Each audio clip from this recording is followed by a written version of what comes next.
Hey guys, tonight we're talking about crack cocaine, and here's something that'll keep you awake. This drug appeared in American cities in 1984 and destroyed more lives in 5 years than heroin managed in 50. A powder that cost $100 per gram suddenly became a $5 rock that turned functional human beings into paranoid skeletons within months. The drug dealers called it the gift that keeps on giving, because users came back every 20 minutes. Doctors called it instant addiction in crystalline form.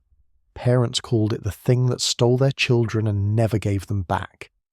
Dear viewers, our big goal is to reach 1,000 subscribers on this channel, and with your support we can achieve it. Only on our channel will you find such interesting and unique stories about drugs. Subscribe so you don't miss them. We're sincerely grateful to everyone who helps us achieve this goal. Also, write in the comments where you're watching from and what time it is. I'm always curious to see people from all over the world brought together by a single story. And now, let's move on to today's story. To understand crack cocaine, you first need to understand that someone accidentally invented the apocalypse while trying to get higher.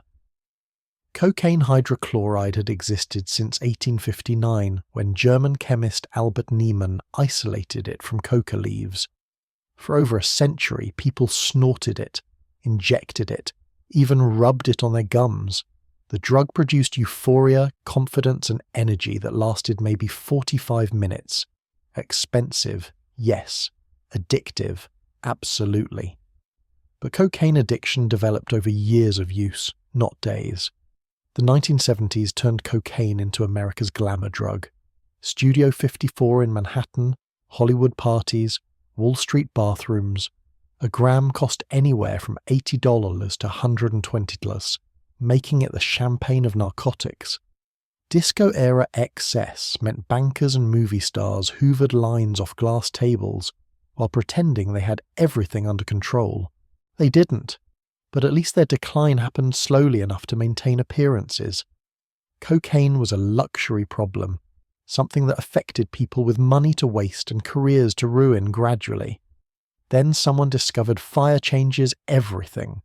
Freebasing entered the cocaine world around 1974, invented by users seeking a more intense experience. The process involved dissolving cocaine hydrochloride in water, adding a base like ammonia, then extracting the resulting cocaine base with ether. Heating this purified freebase in a pipe delivered the drug directly to the lungs, which shot it into the brain within 8 seconds. Snorting took 15 minutes to peak. Injection took 30 seconds. Smoking was instantaneous. The high was reportedly 3 times more intense than snorting, but it lasted only 5 to 10 minutes instead of 45. Ether, however, is extremely flammable. Comedian Richard Pryor discovered this in June 1980 when he set himself on fire while freebasing cocaine in his Los Angeles home. The explosion and resulting burns nearly killed him, covering over 50% of his body. Pryor ran down the street engulfed in flames before police and paramedics arrived. He survived after 6 weeks in a burn unit. The incident made national news and accidentally advertised freebasing to millions of Americans who'd never heard of it. Pryor's near-death experience also sparked innovation. If freebasing produced an incredible high, but ether caused explosions, perhaps someone could find a safer method. The answer came from an unexpected place. Caribbean immigrants in Miami and Los Angeles, who'd been experimenting with cocaine processing since the late 1970s. They discovered that mixing cocaine hydrochloride with baking soda and water, then heating the mixture, produced solid chunks that could be smoked without volatile solvents. The result was crack cocaine, named for the crackling sound it made when heated. The chemistry was absurdly simple. Take powdered cocaine, add sodium bicarbonate and water, heat until the water evaporates. What remains are hard off-white rocks of nearly pure cocaine base. No ether needed, no explosions. Just a drug that could be smoked in a simple glass pipe. delivering an 8-second rush to the brain that users described as better than sex, better than food, better than anything they'd ever experienced. Between 1981 and 1983, this method quietly spread through immigrant communities in South Florida and California. Bahamian and Jamaican cocaine traffickers perfected the cooking process, creating rocks that were stable, smokable, and idiot-proof to manufacture. A 12-year-old could learn to cook crack in 15 minutes. The recipe required no special equipment beyond a stove, a pot, and basic ingredients available at any grocery store. The pharmacology made crack uniquely devastating. Cocaine works by flooding the brain with dopamine, the neurotransmitter responsible for pleasure and reward. Normally, dopamine gets reabsorbed after delivering its signal. Cocaine blocks this reabsorption, causing dopamine to accumulate to levels 5 to 10 times higher than normal. Snorting cocaine produces this effect gradually. Smoking crack produces it explosively. Imagine turning every pleasure center in your brain to maximum volume simultaneously. Food tastes better, colors look brighter, confidence surges, anxiety vanishes. The user feels invincible, brilliant, sexually charged, and completely in control. Then, after 5 to 10 minutes, it stops. The dopamine drains away faster than it accumulated. What follows isn't just the absence of pleasure, but active misery, crushing depression, paranoia, exhaustion, and an overwhelming craving for another hit. This crash was crack's secret weapon. Cocaine users could snort a line, enjoy the high, then go about their evening. Crack users smoked a rock, experienced transcendence, then crashed so hard they'd do literally anything for another rock immediately. The compulsion wasn't psychological weakness. The drug had hijacked the most primitive part of the human brain, the part that controlled survival instincts, and convinced it that crack was more important than food, water, or air. Studies later showed that laboratory rats given unlimited access to crack would smoke it until they died of starvation or exhaustion, ignoring food even when hungry. The rats would cross electrified floors that shocked them with each step just to reach the crack pipe. No other drug produced this behavior pattern. Heroin-addicted rats would eventually choose food and rest. Crack-addicted rats chose crack until their hearts exploded. The economic implications became clear immediately. A kilogram of powdered cocaine cost $15,000 to $20,000 in the early 1980s. That same kilogram, when converted to crack, became approximately 10,000 individual rocks. Sold at $5 to $10 each, that kilogram generated $50,000 to $100,000 in revenue. The profit margin was obscene. Better yet, from a dealer's perspective, crack created customers who returned every 20 minutes instead of every few days. By late 1983, crack houses began appearing in Miami and Los Angeles. These weren't sophisticated operations, but abandoned buildings where users could buy and smoke crack in relative safety. Dealers quickly realized that crack's brief high kept customers on premises, buying repeatedly. A user might spend $200 in a single session, buying rock after rock until their money vanished. Some crack houses operated 24 hours daily, with lines of customers waiting outside like nightmarish McDonald's franchises. The drug's low price point changed everything about cocaine economics. Previously, cocaine addiction was primarily a disease of the wealthy or those with access to credit. A serious cocaine habit might cost $300 to $500 per week, limiting the user base to people with substantial income. Crack cost $5 for a single hit. Anyone could afford one rock. That first rock, however, almost guaranteed they'd want a second, then a third, then would spend their last dollar on a fourth. Crack democratized cocaine addiction. Teenagers with minimum wage jobs could afford it. Unemployed people could afford it. A prostitute could earn one rock with a single transaction, then immediately smoke it and need to earn another. The drug created its own economy where everything of value, electronics, jewelry, dignity, sexual access, converted into crack rocks. The chemical stability of crack also made it ideal for street-level distribution. Powdered cocaine degraded when exposed to moisture or heat. Crack rocks remained stable for months if stored properly. Dealers could carry dozens of individually wrapped rocks worth $5 to $10 each, selling them on street corners without worrying about product degradation. The packaging was simple: tiny plastic vials or small Ziploc bags, each containing 1 or 2 rocks. Law enforcement was completely unprepared. Cocaine had been primarily a federal concern handled by the DEA because large-scale trafficking crossed international borders. Crack turned cocaine into a street drug requiring local police response. A beat cop might arrest someone with 3 crack rocks worth $15 total, which legally counted as cocaine possession, but felt qualitatively different than busting someone with an ounce of powder cocaine worth $2,500. The court struggled too. Existing cocaine sentencing guidelines were written for powder cocaine traffickers moving kilograms. Now judges faced defendants possessing gram quantities of crack, but displaying addiction severity that suggested chronic heavy use. The legal system had no framework for understanding that $50 worth of crack could produce more addiction in a month than $5,000 worth of powder cocaine produced in a year. Medical professionals were equally baffled. Emergency rooms began seeing crack overdoses in 1983, presenting symptoms they'd never encountered with powder cocaine users. Crack produced heart attacks in 20-year-olds with no prior cardiac issues. It caused strokes in teenagers. Users arrived paranoid, violent, convinced that insects were crawling under their skin. Some patients displayed compulsive behaviors, taking apart the hospital bed, searching through trash cans, unable to stop moving even while having a heart attack.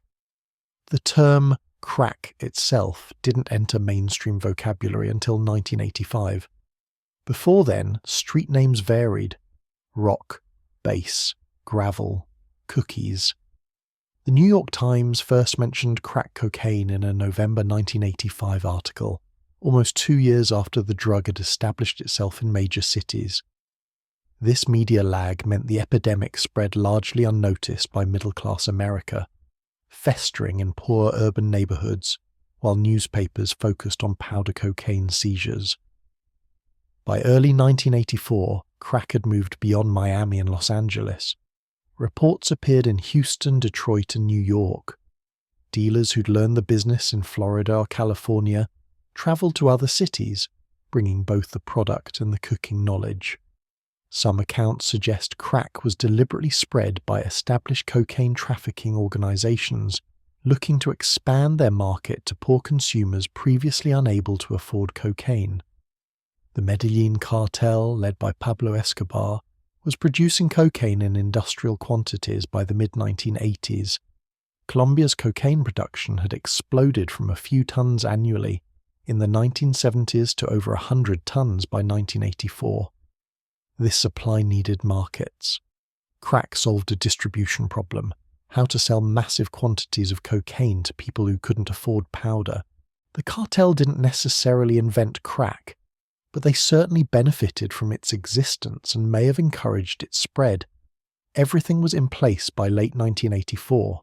The drug was perfected, the market was identified, the distribution network was established. The profit margins were extraordinary. The addiction potential was unprecedented. 5 years of absolute carnage were about to begin.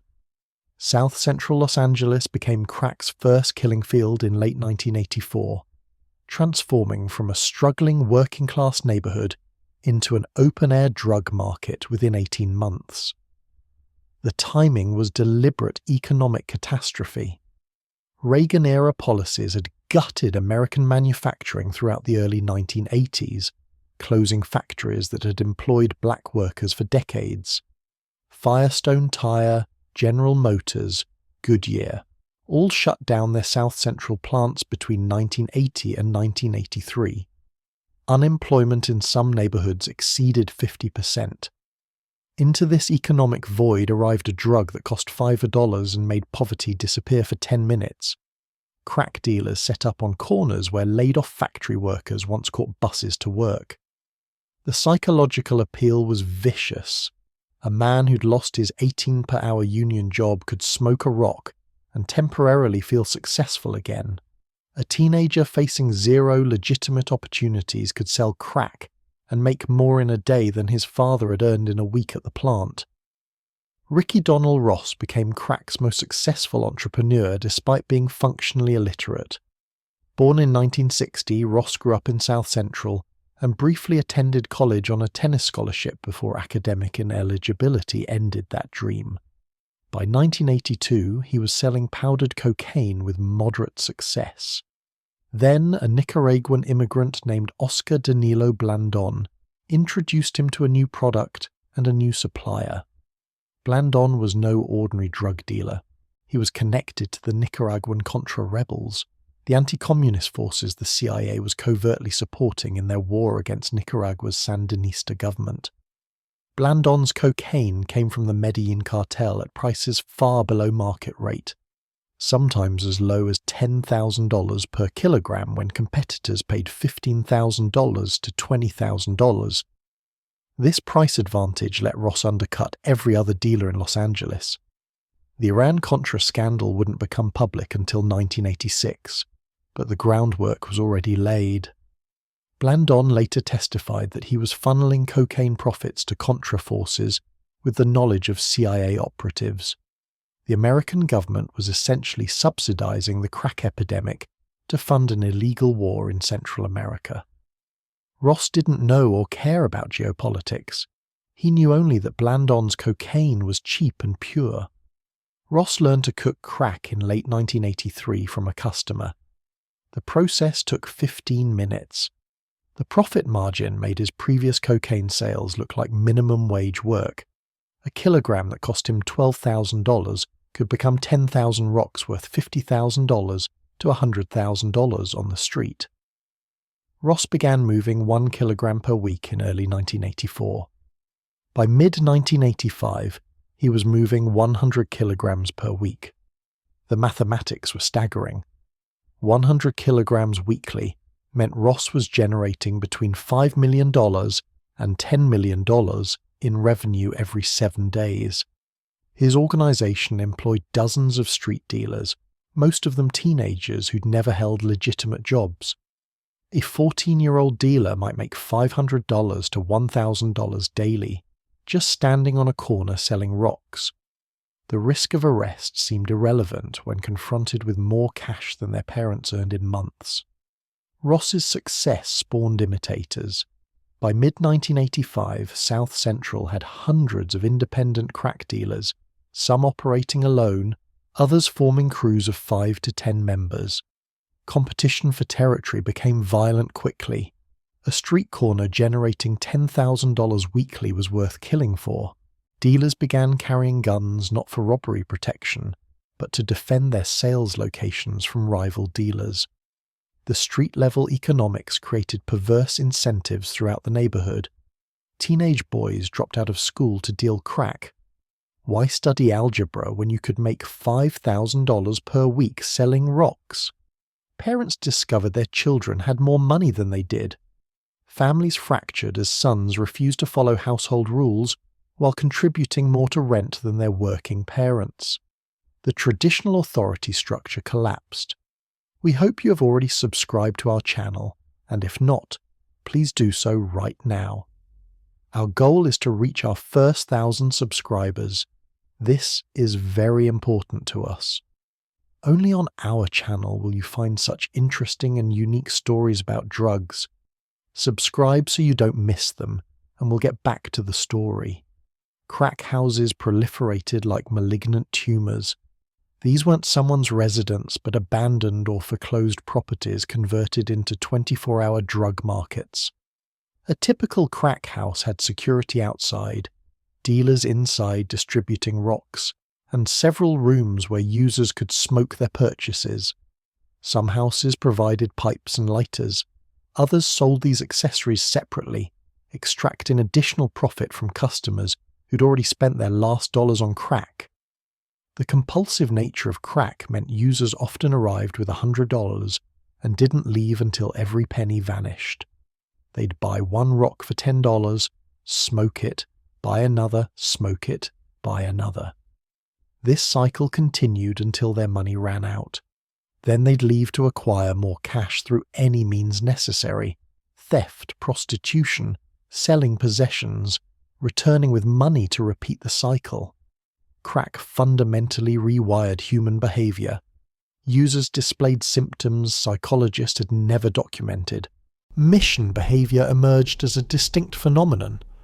After smoking crack, users became convinced they'd dropped a rock somewhere and would spend hours searching floors, disassembling furniture, and picking through carpets looking for rocks that didn't exist. They'd take apart electronics to examine every component. They'd sift through garbage. The paranoia was so intense that users would sometimes search for imaginary rocks while holding actual rocks in their hands. Physical deterioration happened with shocking speed. A new crack user might look normal for the first month. By month 3, weight loss became noticeable. By month 6, the person was often unrecognizable. Gaunt, with hollow cheeks, darkened lips from pipe burns, and a distinctive nervous energy that never stopped. They'd lost 30 or 40 pounds. Their teeth were rotting from neglecting dental hygiene and constantly grinding their jaws while high. Crack hands became visible markers. The repeated lighting of crack pipes burned users' thumbs and fingers, creating distinctive scars and calluses. Law enforcement learned to identify crack users by examining their hands for these telltale burns. The lips and mouth showed damage too: burns from hot pipes, sores at the corners of the mouth, blackened or blistered areas from repeated exposure to heat and toxic smoke. Crack lung disease appeared by 1985. Doctors began seeing patients with severe respiratory problems despite being young and previously healthy. The repeated inhalation of crack smoke damaged lung tissue, causing scarring, chronic coughing, chest pain, and difficulty breathing. Some users developed pneumothorax, collapsed lungs, from the deep inhalations crack smoking required. Others got pulmonary edema, their lungs filling with fluid. Cardiovascular damage was even worse. Crack caused massive spikes in blood pressure and heart rate. A single rock could elevate heart rate to 200 beats per minute. Blood pressure could spike to stroke-inducing levels. Emergency rooms started seeing heart attacks in 22-year-olds with no prior cardiac history, strokes in teenagers. The drug was literally killing users through cardiovascular catastrophe after just months of use. The sexual economy around crack was particularly grim. Women discovered they could trade sex for rocks, creating a prostitution market unlike anything before. A woman might trade 15 minutes for a single $5 rock, then immediately smoke it and need another. Some women traded sex for crack 10 or 20 times in a single night. The prices dropped as supply increased, $5 per sex act, sometimes less. The degradation was absolute. Strawberries became the street term for women who traded sex for crack. The name allegedly came from a specific prostitution area where dealers used strawberry-flavoured incense. These women often weren't traditional prostitutes, but regular people whose crack addiction had progressed beyond their ability to finance it through conventional means. Teachers, nurses, store clerks, crack-turned professionals into strawberries within months. Families disintegrated. A mother might sell the television for crack money, then the microwave, then her children's toys. Some women prostituted themselves while their children were in the next room. Others abandoned their children entirely, disappearing for days on crack binges. Grandparents found themselves raising grandchildren when both parents succumbed to addiction. Extended family networks that had survived slavery, Jim Crow, and poverty couldn't survive crack. Children as young as 8 began working for crack dealers. The dealers called them lookouts or runners. A child would stand on a corner and signal when police approached. Or they'd carry rocks from a stash house to the dealer, making dozens of trips daily. Dealers preferred children because the juvenile justice system treated them leniently. An 8-year-old caught with crack might get probation. An 18-year-old got years in prison. The violence escalated with the money. By late 1985, South Central was experiencing multiple drug-related shootings weekly. Dealers killed competitors over territory. Robbers killed dealers to steal their supply. Dealers killed customers who tried to rob them. Customers killed other customers over paranoid delusions while high. The murder rate began climbing from its already elevated baseline. Territory became everything. A single street corner could generate $50,000 to $100,000 monthly. Dealers established boundaries. This block belonged to one crew, the next block to another. Crossing these invisible lines meant violence. Selling on someone else's corner warranted immediate retaliation. The entire neighborhood was carved into economic zones defended with guns. Ross himself remained relatively low profile despite moving millions of dollars in product. He avoided flashy displays of wealth, driving modest cars and wearing regular clothes. This restraint was unusual among crack dealers, many of whom immediately bought expensive cars, jewelry, and designer clothing. Ross understood that attracting attention brought police scrutiny. His success came from efficiency and supply chain management, not street corner violence. But Ross couldn't control what his customers and subordinates did. The crack he sold fueled the entire ecosystem of violence, addiction, and decay. By 1986, Ross was personally responsible for distributing over 500 kilograms of cocaine monthly, much of it converted to crack. His operation had spread beyond Los Angeles to other cities, St. Louis, Cincinnati, Kansas City. He was franchising the apocalypse. The community response was initially confusion rather than organized resistance. Churches preached against drugs, but crack was so new that religious leaders didn't fully grasp what they were confronting.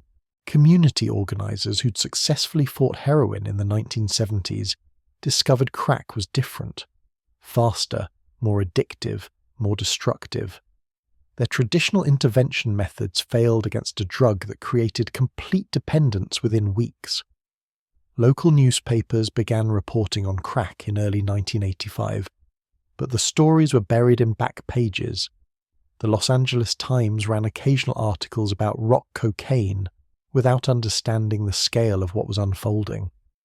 Middle-class readers skimmed these stories without concern. Crack was happening in South Central, not in their neighborhoods. The invisibility of poor black communities meant the epidemic festered unnoticed by mainstream Los Angeles for over a year. By late 1985, South Central had fundamentally changed. Streets that had been safe for children now saw armed dealers on every corner. Parks became drug markets. Schools lost students who either started dealing or whose crack-addicted parents stopped enforcing attendance.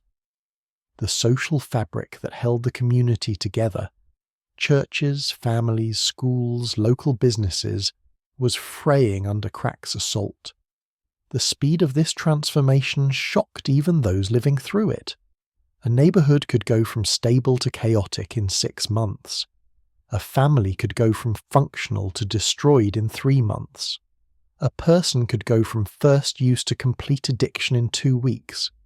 Crack compressed trajectories that normally took years into timeframes measured in weeks or months. And South Central was just the beginning. The drug was already spreading.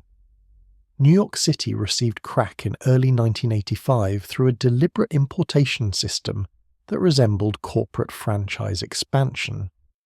dealers from Los Angeles flew to New York with suitcases containing crack rocks, cooking equipment, and startup capital. They taught local cocaine dealers the conversion process, established initial distribution points, then returned to California with profits that made the airfare look like pocket change. Within 3 months, crack had infected the Bronx, Harlem, Brooklyn, and Queens simultaneously. Washington Heights in Upper Manhattan became the East Coast headquarters. Dominican drug traffickers who'd controlled the neighborhood's heroin trade immediately recognized crack's potential. They had existing distribution networks, customer bases, and corrupt police connections. Converting their operations from heroin to crack required minimal adjustment. By summer 1985, Washington Heights was processing hundreds of kilograms weekly, distributing crack throughout the Northeast. The New York version evolved differently from Los Angeles. East Coast dealers preferred working indoors rather than on street corners, creating a network of crack houses and apartments where users came to buy and smoke. Buildings on certain blocks became dedicated drug markets. Every apartment from basement to roof contained dealers or users. Legitimate residents fled these buildings if they could afford to move. Those who couldn't became prisoners in their own homes. The Dominican organizations brought professional ruthlessness that California crews lacked. They operated with military precision, armed security on building perimeters, spotters on rooftops, escape routes planned through adjoining buildings.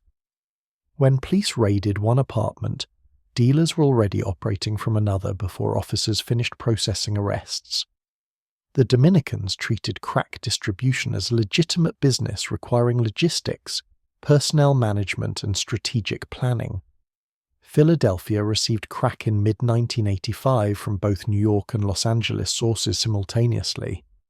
The competition between East Coast and West Coast suppliers created a price war that drove rocks down to $3 each. Users could get high for less than a sandwich cost. The low prices attracted customers from working-class white neighborhoods for the first time. Crack was no longer just a black community problem. Detroit's version arrived through a different vector. Local cocaine dealers independently discovered crack cooking through street-level experimentation. By late 1985, Detroit had homegrown crack production without needing California or New York imports. The automotive industry collapse had devastated Detroit's economy even worse than Los Angeles. Unemployment, abandoned buildings, and social desperation created ideal conditions for crack to flourish. The city's murder rate began climbing immediately. Washington, D.C. became America's crack showcase by 1986. The nation's capital developed the highest per capita crack usage in the country. Neighborhoods within walking distance of the White House and Capitol building transformed into war zones. Dealers operated openly on streets where tourists and government workers passed daily. The visibility was unprecedented. Crack wasn't hiding in remote areas but flourishing in America's political center. The network effect accelerated expansion exponentially. A dealer in New York who'd learned from Los Angeles dealers flew to Baltimore, Richmond, and Norfolk to establish operations. Each new city became a hub spreading crack to surrounding areas. By late 1986, crack had reached 28 major American cities and was penetrating suburban areas around those urban centers. Crack houses evolved into sophisticated operations in some cities. New York and Philadelphia crack houses installed steel doors, surveillance cameras, and intercom systems requiring customers to be buzzed in. Some had separate entrance and exit doors to speed traffic flow. Others employed armed guards who searched customers for weapons before entry. The professionalization was stunning. Drug dens designed with the efficiency of fast food restaurants. Inside, the scene was Dante's nightmare. Dozens of people crowded into apartments designed for families, smoking crack in shifts because there weren't enough pipes. The smell was distinctive, a chemical, burning plastic odor mixed with unwashed bodies and accumulated filth. Users who'd been inside for days without eating or sleeping sat on floors, couches and mattresses, compulsively lighting and relighting their pipes. The mission behavior intensified in crack houses. After smoking, users would drop to their hands and knees, searching carpets for dropped rocks. They'd spend hours examining every speck of white material. Could be crack, could be plaster, could be anything. They'd pick up and examine hundreds of pieces of lint, crumbs, and debris. The paranoia made them see rocks everywhere. Some crack houses kept the floors deliberately dirty because clean floors made users panic less, improving business. Crack infected middle-class black neighborhoods that had remained stable through every previous drug epidemic. Teachers started missing work. Postal workers, nurses, bus drivers, professionals with pensions and benefits suddenly vanished into addiction. These weren't people living in poverty or facing unemployment. They had jobs, families, and futures. Crack destroyed them anyway. The speed of individual collapse shocked observers. A nurse might try crack at a party in January, be smoking it weekly by February, lose her job in March, lose her apartment in April, and be prostituting herself by May. 6 months from first use to complete destruction. The trajectory that heroin took years to complete happened in half a year with crack. Families couldn't comprehend what they were witnessing. A daughter who'd been reliable suddenly stole her mother's jewellery. A father who'd worked steadily for decades stopped showing up to his job. The explanations never made sense. The stolen jewellery wasn't pawned for food or rent, but converted to crack rocks worth $50 total. The abandoned job wasn't replaced with something better, but with nothing at all. The compulsion overrode every instinct. Parents neglected children to smoke crack. People stopped eating for days. Personal hygiene vanished. Users went weeks without showering, changing clothes, or brushing teeth. The drug hijacked the brain's priority system so completely that basic survival needs became secondary to getting another rock. Children suffered catastrophically. Some were abandoned entirely, left in apartments while parents disappeared on multi-day binges. Others were dragged to crack houses where they witnessed their parents' degradation. Schools in affected neighborhoods reported massive increases in behavioral problems, absences, and signs of neglect. Teachers found themselves acting as emergency social workers, trying to care for students whose home lives had disintegrated. The foster care system began collapsing under the weight of crack-related placements. In New York, crack-related foster care cases increased 400% between 1985 and 1987. Philadelphia saw similar surges. The system wasn't designed to handle this volume of children suddenly needing placement.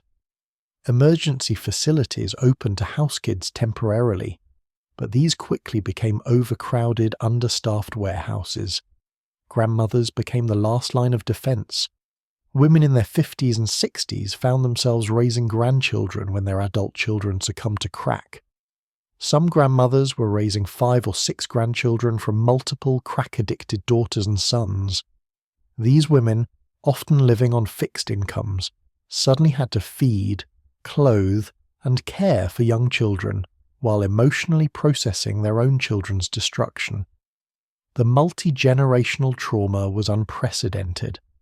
Children watched their parents transform into strangers. Grandmothers watched their children become addicts and their grandchildren become orphans. The family structure that had survived slavery, Jim Crow, and systemic poverty couldn't survive crack. Extended kinship networks that had functioned for generations snapped under the strain. Miami's crack epidemic was particularly violent because it coincided with the Mariel boat lift's aftermath. Cuban refugees, Haitian immigrants, and established drug traffickers competed for crack territory while also fighting over cocaine importation routes. The combination produced murder rates that shocked even hardened law enforcement. Bodies appeared in canals, dumpsters, and vacant lots daily. Some victims were dealers killed by competitors. Others were users killed during robberies or by paranoid dealers who thought they were police informants. The violence spilled into residential areas in ways previous drug wars hadn't. Crack's low-level, high-volume sales model meant hundreds of small-time dealers operated on street corners throughout neighborhoods. Each corner was worth fighting for. Drive-by shootings became common as rivals targeted each other's territories. Innocent people were shot in crossfire with disturbing regularity. Oakland and Richmond in the San Francisco Bay Area developed crack markets serving both their own populations and users from San Francisco proper. The East Bay's geography created bottleneck effects. Certain freeway exits became known crack purchasing locations where suburban users could drive in, buy rocks, and leave. This traffic from outside communities brought money into the crack economy, while spreading knowledge of the drug to areas that hadn't yet developed their own markets. Houston's crack scene emerged through connections to Jamaican posses, organized crime groups that had established cocaine distribution networks in the early 1980s. The Jamaicans brought extreme violence as an enforcement tool, making Houston's crack trade particularly brutal. They used home invasions, kidnappings, and torture to eliminate competition and intimidate potential witnesses. Local dealers either aligned with Jamaican crews or disappeared. Cleveland, Chicago, and Milwaukee followed nearly identical patterns between 1985 and 1986. Each city had economically devastated black neighborhoods, established cocaine markets, and drug entrepreneurs ready to adopt crack production. The Rust Belt's collapsed manufacturing sector created populations of unemployed workers with few prospects. Crack offered escape to users and income to dealers. Both groups embraced it with desperation born of economic hopelessness. The crack corridor along Interstate 95 connected cities from Miami to Boston by early 1987. Dealers traveled this route constantly, moving product and money between urban markets. State police focusing on cocaine shipments often missed crack, which traveled in much smaller quantities but higher volumes. A dealer might drive from New York to Washington, D.C. with 200 crack rocks worth $2,000 total, not worth the same enforcement attention as 10 kilograms of powder cocaine, but representing 200 individual addictions being fed. Smaller cities received crack through their connections to major urban centers. Syracuse got it from New York City, Bridgeport from New Haven, Gary from Chicago. The spread resembled disease transmission. Each infected city became a vector spreading the epidemic to surrounding areas.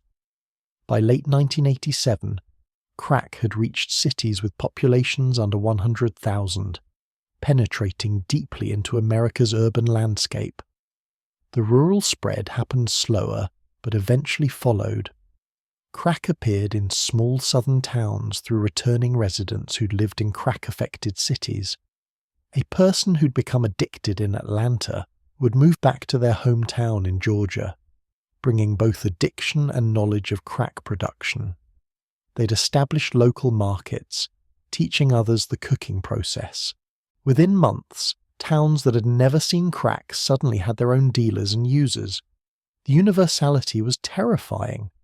Crack didn't require sophisticated distribution networks, international connections, or substantial capital to establish. Anyone with $500 could buy an ounce of powder cocaine, convert it to crack, and start selling. The barriers to entry were so low that the drug spread through individual initiative rather than organized crime expansion. Crack democratized drug dealing the way it had democratized cocaine addiction.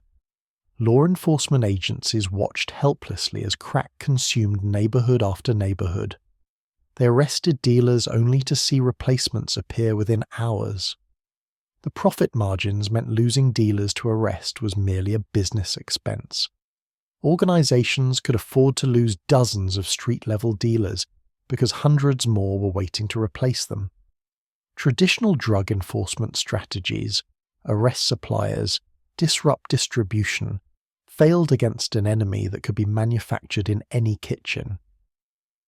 By late 1987, crack had fundamentally altered American urban geography. Entire neighborhoods became no-go zones for anyone not involved in the drug trade. Property values collapsed in affected areas as anyone with resources fled. Businesses closed, unable to operate amid the violence and theft.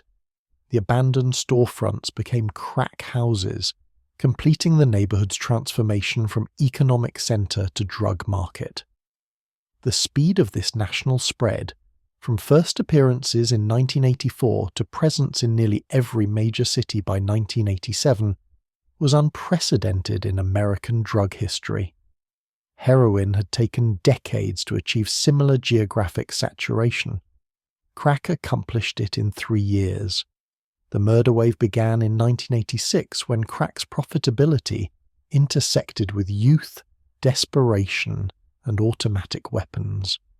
Washington D.C. recorded 194 homicides that year, then 228 in 1987, then 372 in 1988, reaching 434 in 1989.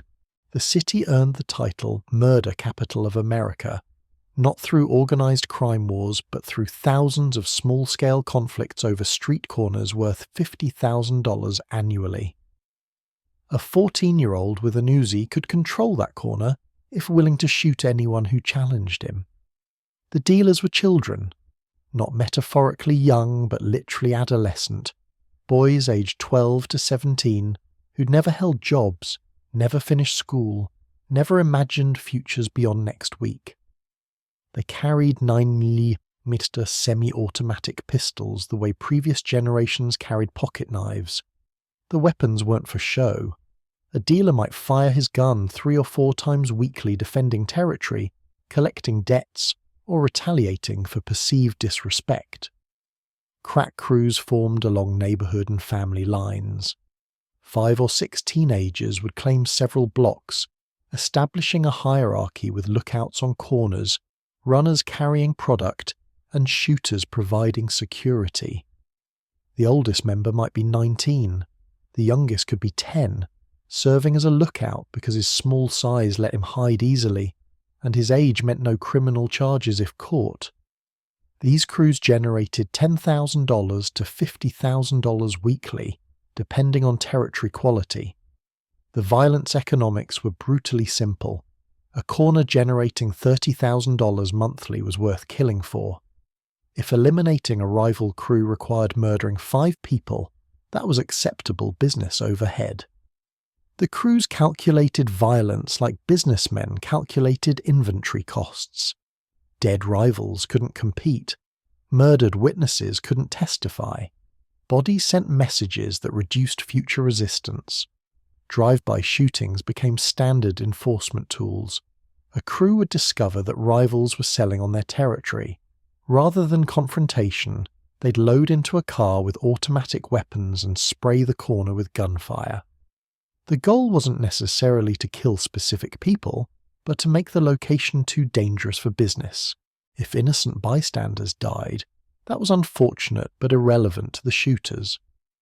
Los Angeles saw drive-bys increase from occasional occurrences to daily events between 1985 and 1987. The city averaged more than 1 drive-by shooting per day by late 1987. Most involved crack territory disputes. The Bloods and Crips, traditional enemies, sometimes cooperated when facing outside crews trying to enter their territories. The usual gang warfare continued, but crack money added new dimensions of conflict. Automatic weapons transformed urban violence. Previous drug wars had been fought with revolvers and shotguns, weapons requiring aim and offering limited firepower. A .38 revolver held 6 bullets. A 9mm semi-automatic pistol held 15 to 17 rounds. An Uzi submachine gun held 32 rounds and could fire 600 rounds per minute. Dealers acquired these weapons through straw purchases, theft, and black market sales.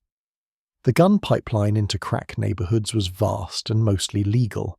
Someone with a clean record could buy firearms in states with lax gun laws, then resell them in cities where crack dealers paid premium prices. A $300 pistol bought legally in Virginia could sell for $800 in Washington, D.C. The markup was worth the minimal risk. Gun traffickers made dozens of purchases monthly, feeding an insatiable demand. Crack dealers preferred high-capacity semi-automatic pistols and submachine guns. The Mac-10, Tech-9, and Uzi became symbols of the crack trade. These weapons were small enough to conceal but provided overwhelming firepower in confrontations. A dealer carrying an Uzi could engage multiple opponents simultaneously, suppressing return fire through sheer volume. The psychological impact was significant too. Rivals thought twice before attacking crews with such weaponry. The age of the shooters made the violence especially random. Teenage dealers lacked the judgment and restraint adult criminals might show. A 16-year-old dealer high on his own product might shoot someone over a verbal insult. A 14-year-old might shoot into a crowded area without considering bystanders. The combination of adolescent impulsivity, crack-induced paranoia, and automatic weapons was lethal. Innocent victims became commonplace. Children playing were shot in crossfire. Elderly people were hit by stray bullets in their homes. A woman sitting on her porch could die because dealers were shooting at rivals down the block. The randomness created terror. Anyone in affected neighborhoods faced death risks simply by existing in public space. Parks emptied, porches emptied, streets emptied except for dealers and users. New York developed its own patterns. The city's crack violence was less about drive-bys and more about ambushes, home invasions, and execution-style murders. Dominican crews would kidnap rival dealers, torture them for information about stash houses and money locations, then kill them and dump bodies in vacant lots. The brutality was intended to intimidate. Mutilated corpses sent messages that conventional murders couldn't convey. Witness intimidation became systematic. Anyone who testified against crack dealers faced retaliation. Shooters would target not just witnesses but their families. A woman who testified might find her apartment firebombed. A man who cooperated with police might find his mother shot. The message was clear. Cooperation meant death. This strategy worked. Prosecution rates plummeted as witnesses refused to testify or recanted statements. No snitching evolved from street code to survival necessity. In previous eras, residents of high-crime neighborhoods would sometimes cooperate with police to remove violent criminals. Crack changed this calculation. The dealers were so numerous, so young, and so willing to kill that cooperation became suicidal. Even people who witnessed murders in broad daylight claimed to have seen nothing. Police found themselves investigating murders with dozens of witnesses and zero cooperation. An entire block might watch a shooting, but every person would claim they'd been inside or looking the other way. Detectives knew this was false but couldn't force testimony. The crack economy had created neighborhoods where criminal law effectively didn't function. Dealers operated with impunity because the community couldn't risk speaking against them. Detroit's violence was particularly intense because the city's economic collapse was more complete than other cities. Entire neighborhoods had unemployment rates approaching 75%.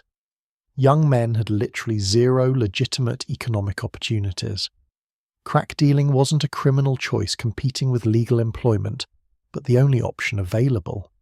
This desperation made Detroit's crack crews unusually violent.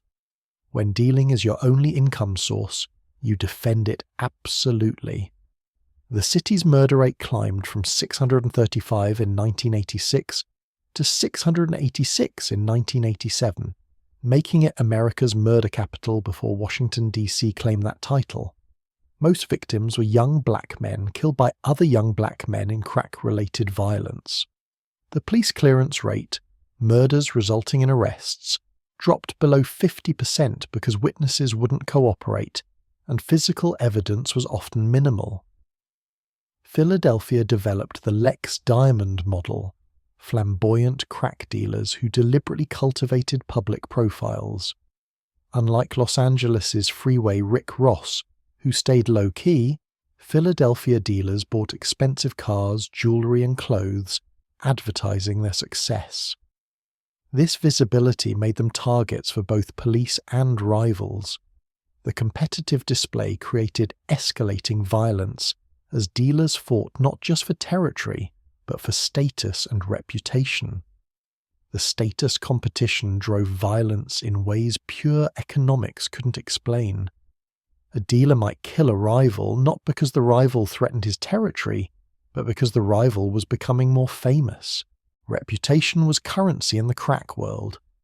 Being known as the shooter who killed a prominent dealer brought respect and fear.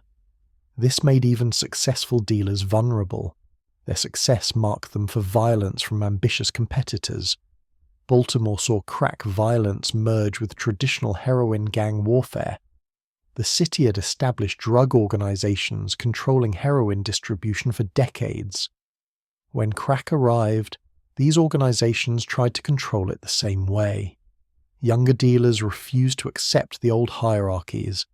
The resulting conflict pitted experienced heroin dealers against teenage crack crews. The teenagers often won through sheer willingness to use overwhelming violence without restraint. Miami's violence continued its trajectory from the early 1980s cocaine wars into the crack era. The city's geographic position as the primary cocaine entry point meant Miami had more guns, more money, and more competing factions than anywhere else. Colombian cartels, Cuban dealers, Jamaican posses, and American crews all fought for crack market share. The murder rate stayed consistently high, bodies appearing daily throughout the metropolitan area. Home invasions became a preferred tactic for acquiring drugs and money. Crack dealers kept product and cash in their residences because banks were impractical for illegal income. Rival crews would identify successful dealers' homes, then invade at gunpoint. These invasions were exceptionally violent. The invaders often killed everyone present to avoid leaving witnesses.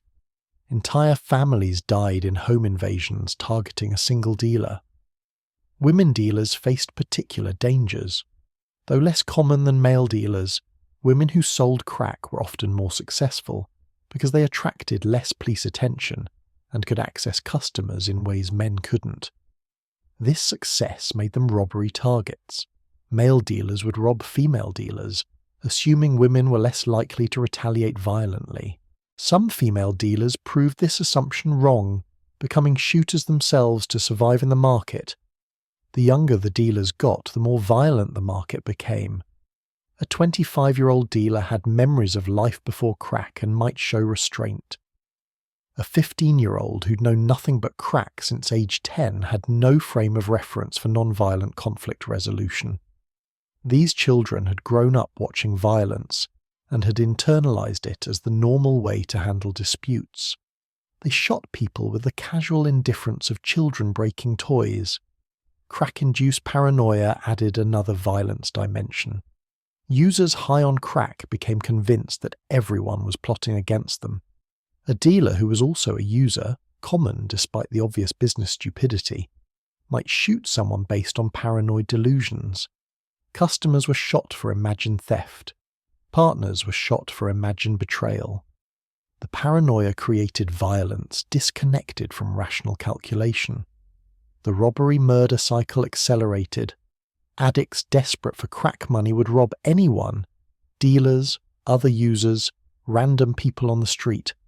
Sometimes these robberies turned violent when victims resisted. Other times, robbers killed victims preemptively to avoid identification. The murder rate included hundreds of killings where the motive was obtaining $20 for crack, Not territory or revenge, but simple addiction-driven desperation. Schools in crack neighborhoods became dangerous zones. Dealers recruited children on school grounds. Disputes that started on street corners followed students into schools.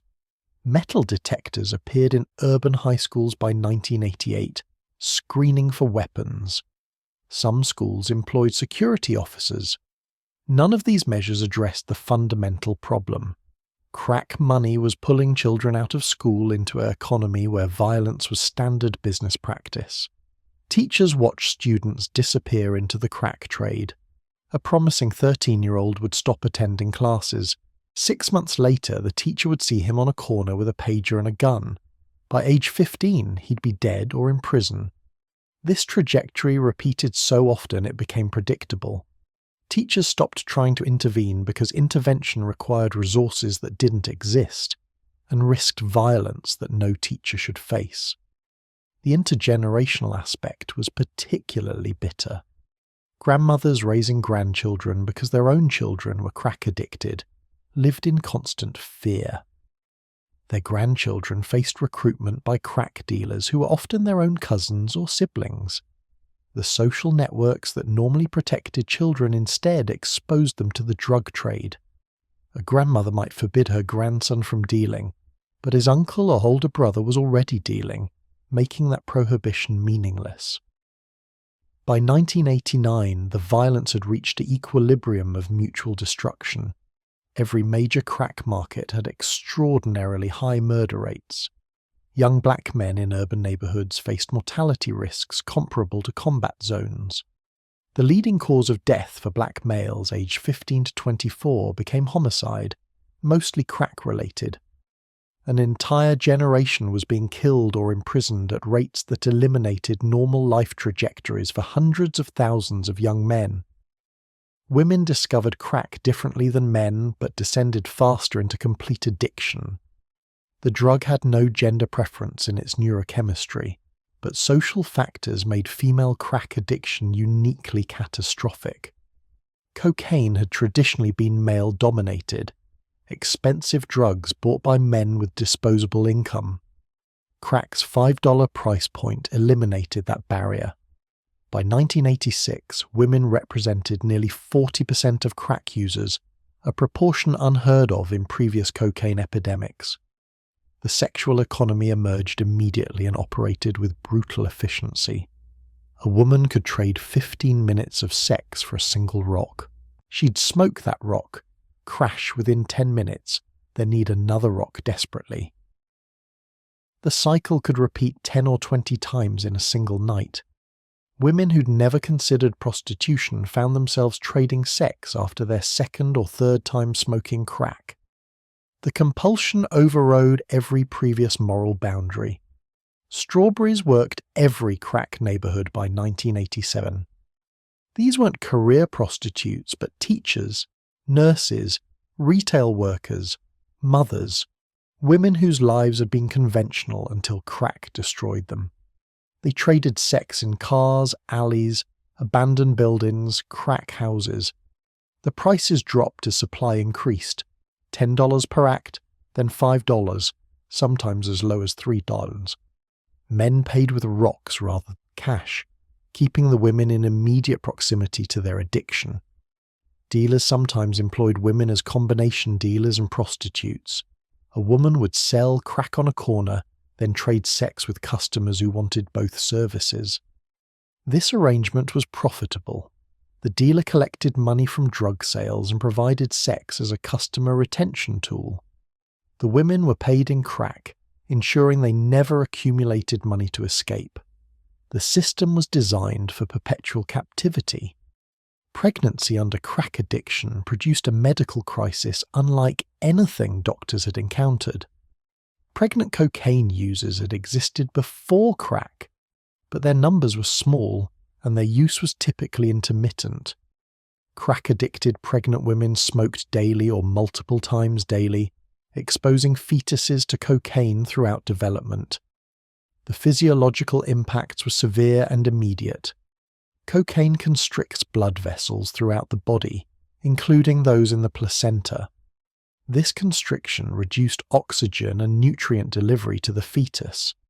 Pregnant women smoking crack were essentially starving their unborn children repeatedly throughout the day. The fetuses grew slowly, often failing to reach normal weight or development milestones. Placental abruption, where the placenta separates from the uterine wall, increased dramatically, causing maternal hemorrhaging and fetal death. Premature birth rates in crack-affected hospitals increased by 25% between 1986 and 1989. Neonatal intensive care units designed for 20 beds had 50 infants. These weren't normal premature babies, but tiny infants born at 28 or 30 weeks gestation, weighing 3 or 4 pounds, with underdeveloped lungs and nervous systems. Many required weeks or months of intensive care costing hundreds of thousands of dollars per infant. Crack babies became a media phenomenon in 1988, described in apocalyptic terms that mixed legitimate medical concern with racist hysteria. Newspapers ran stories about infants born addicted, tremoring, inconsolable, allegedly brain damaged beyond repair. The medical reality was more complex. Newborns exposed to cocaine in utero did experience withdrawal symptoms, irritability, tremors, feeding difficulties, sleep disturbances. But calling them addicted was scientifically imprecise. They were experiencing toxic exposure effects, not true addiction. The long-term developmental impacts were initially overstated. Early studies predicted that crack-exposed children would have permanent cognitive deficits, behavioral problems, and inability to bond emotionally. Later research showed these predictions were exaggerated. Many early studies failed to account for poverty, malnutrition, and neglect, factors that affected development regardless of prenatal cocaine exposure. Crack babies who were raised in stable, nurturing environments often developed normally. But stable environments were precisely what crack-addicted mothers couldn't provide. The developmental impacts of prenatal cocaine exposure were often less damaging than the impacts of being raised by a crack-addicted parent. Women who smoked crack during pregnancy typically continued smoking after birth. They disappeared on multi-day binges, left infants alone or with inappropriate caregivers, failed to provide basic nutrition and hygiene, and sometimes traded their children's welfare for crack. Hospital maternity wards became child protective services pipelines. Nurses recognized signs of maternal crack addiction, poor prenatal care, premature delivery, low birth weight, positive drug screens. They'd call child welfare before the mother left the hospital. Social workers would appear, interview the mother, assess her situation, and often place the infant in foster care immediately. Some women lost their babies without ever bringing them home. The maternal abandonment phenomenon was the crack epidemic's most visible horror. Mothers would leave infants alone in apartments for days while smoking crack. Toddlers were found wandering streets because their mothers had been gone for 72 hours. Children as young as 5 were caring for infant siblings because their mother had vanished on a binge. The reports were endless and increasingly surreal in their depictions of neglect. Some women abandoned their children permanently. They'd leave babies at relatives' homes, promising to return in a few hours, then disappear for months. Others abandoned children with strangers, leaving a toddler with a neighbour and never coming back. The most extreme cases involved women literally walking away from their children on the street, telling them to wait while mommy went somewhere, then never returning. Child protective services systems collapsed under the volume of crack-related cases. Philadelphia's foster care system saw placements increase from 2,000 children in 1985 to 8,000 in 1989. New York went from 15,000 to 45,000 in the same period. Los Angeles, Chicago, Detroit, Washington D.C., every major city experienced similar surges. The systems weren't designed for this volume. Emergency facilities opened to warehouse children temporarily, but these quickly became overcrowded, understaffed institutions. Foster parents were overwhelmed. A woman who'd successfully fostered children for years would receive a crack-exposed infant with severe medical needs and behavioural issues far beyond her training. The baby screamed constantly, had feeding difficulties, couldn't sleep normally. The foster mother had no specialised medical support. After weeks of exhaustion, she'd call the agency and request removal. The child would move to another home, beginning a cycle of instability. Grandmothers became the primary caregivers for an entire generation of children. Women in their 50s and 60s found themselves raising infants when their adult children became crack addicts. These grandmothers were often raising multiple grandchildren from different daughters and sons. A grandmother might have custody of 6 children ranging from newborn to age 10, all born to her crack-addicted children. The financial strain was crushing. Grandmothers living on Social Security or small pensions suddenly had to buy formula, diapers, clothes, and food for multiple children. They applied for welfare benefits, but the bureaucracy was slow and often denied benefits initially. Some grandmothers worked into their 60s and 70s to support grandchildren. Others fell into poverty trying to care for children on fixed incomes. The emotional trauma was immeasurable. These grandmothers watched their adult children, people they'd raised successfully, transform into addicts who abandoned their own children. They grieved for their children while simultaneously caring for their grandchildren.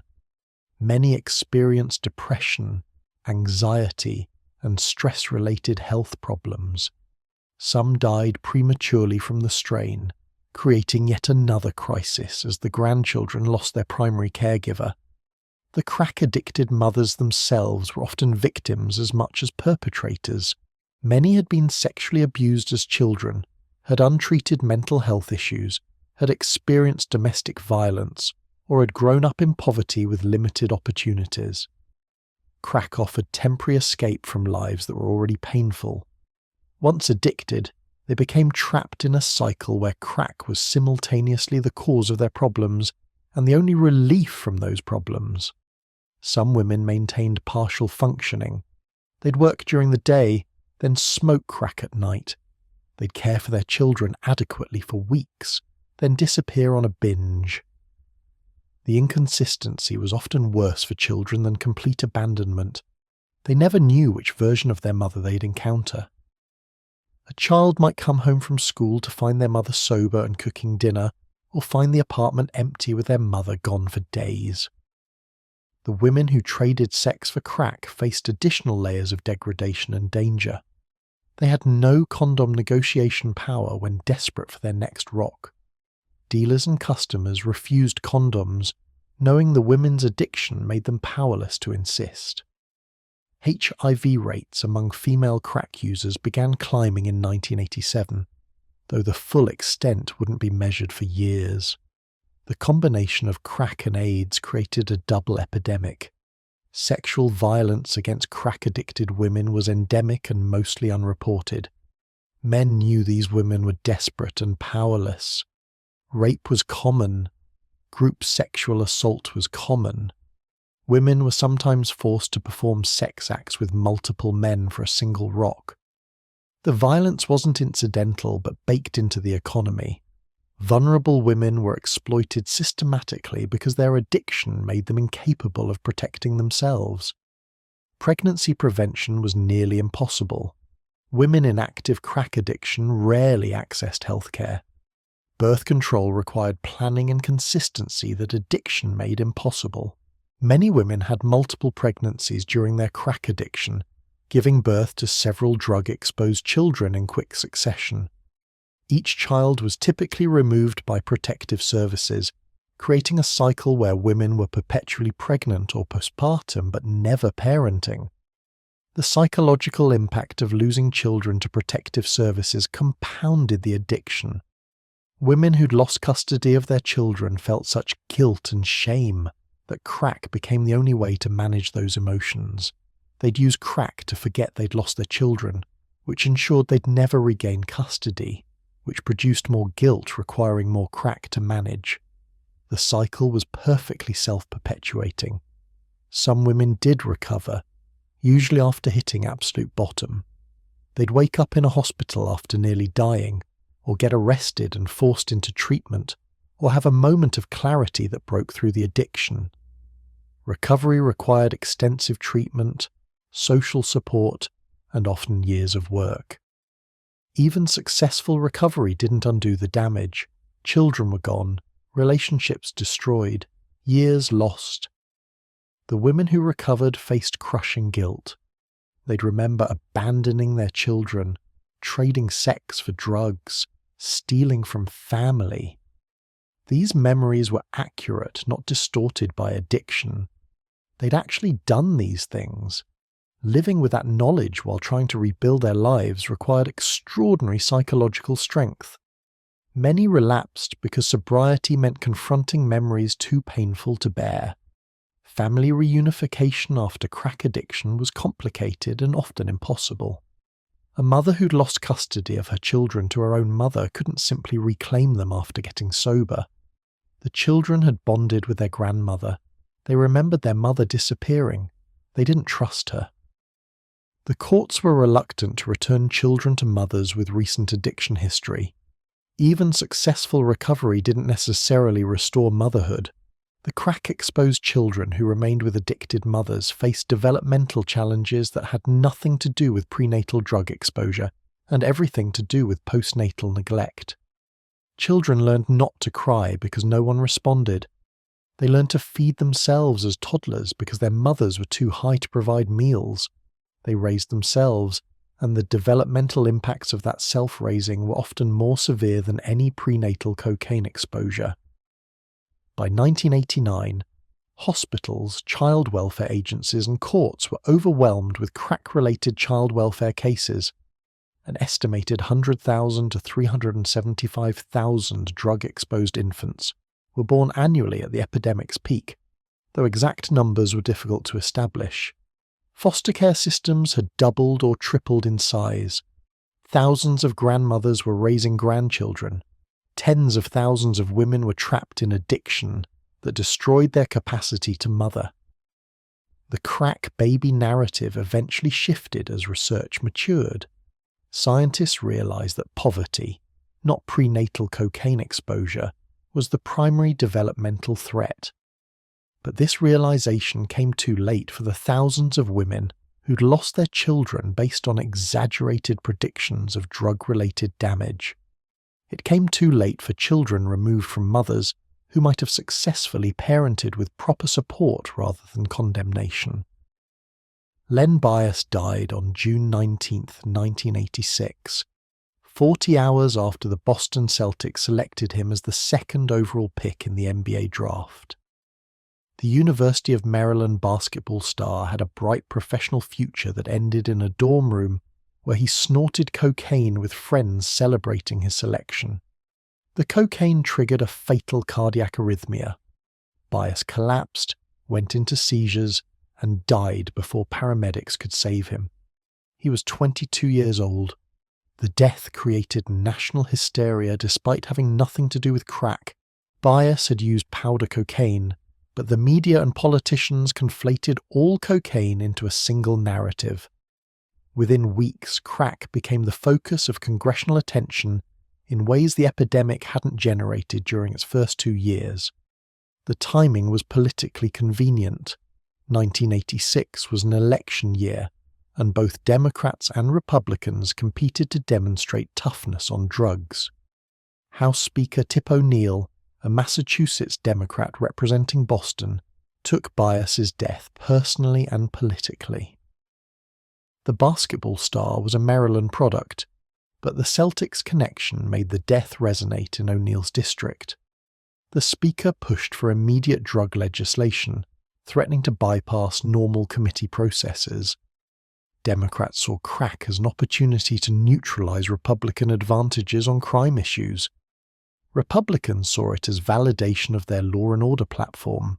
Congress passed the Anti-Drug Abuse Act of 1986 in record time, less than 4 months from introduction to presidential signature. The speed was unprecedented for major legislation. Normal congressional procedure involved months of hearings, committee deliberations, and floor debates. The crack bill received minimal expert testimony, limited debate, and almost no opposition. The final vote was 392-16 in the House and 97-2 in the Senate.